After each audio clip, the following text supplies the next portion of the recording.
নাপাক অবস্থায় বেশিক্ষণ থাকলে বা গোসলে দেরি করলে ফেরেশতারা কি সত্যি অভিশাপ দেয়? নাপাক ব্যক্তির প্রতিটি চুলের গোড়ায় শয়তান থাকে, এটি কতটা সত্যি? অপবিত্র অবস্থায় বেশিক্ষণ থাকলে কি কি ক্ষতি হয়?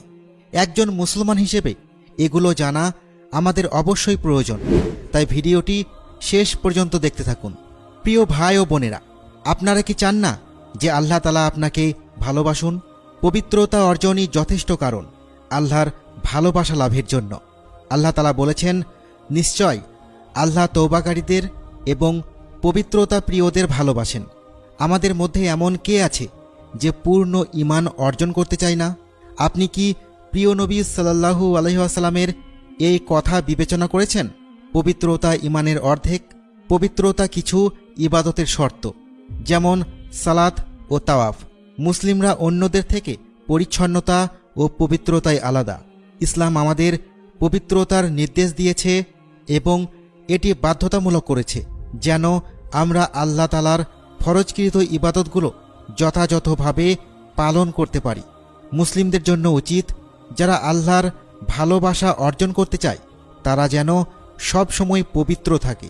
এখন প্রশ্ন হলো, নাপাক অবস্থায় ঘর থেকে বের হওয়ার বিধান কি? এটি কি বৈধ, নাকি বের হওয়ার আগে অবশ্যই গোসল করতে হবে? এবং ফেরেশতারা কি গোসল দেরি করায় অভিশাপ দেয়? উলামারা বলেছেন, পুরুষ বা নারী যে কেউ নাপাক অবস্থায় গোসল না করেই ঘর থেকে বের হতে পারে, এতে কোনো সমস্যা নেই।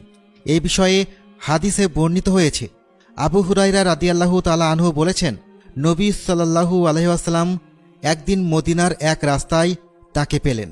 তখন তিনি নাপাক ছিলেন। তিনি লুকিয়ে গিয়ে গোসল করলেন।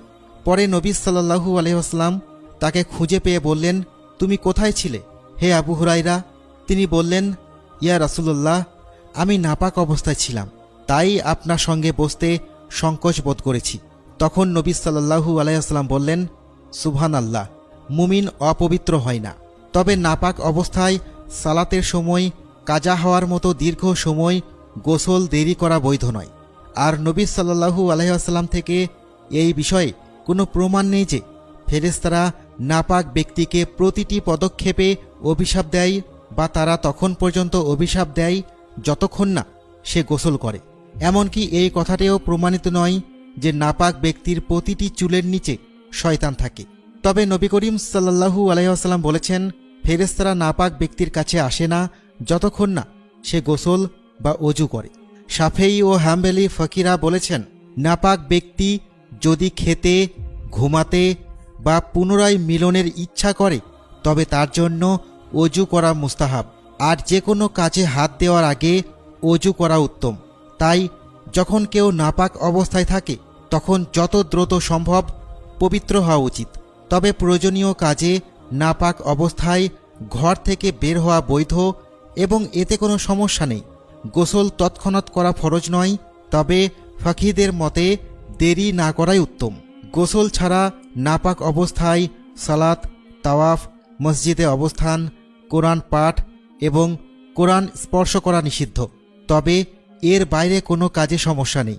আল্লাহ আমাদের তওবাকারী এবং পবিত্রতা প্রিয়দের অন্তর্ভুক্ত করুন। আল্লাহ আমাদের উপকারী জ্ঞান দান করুন এবং আমাদের যা শিখিয়েছেন তা দ্বারা উপকৃত করুন। আমিন।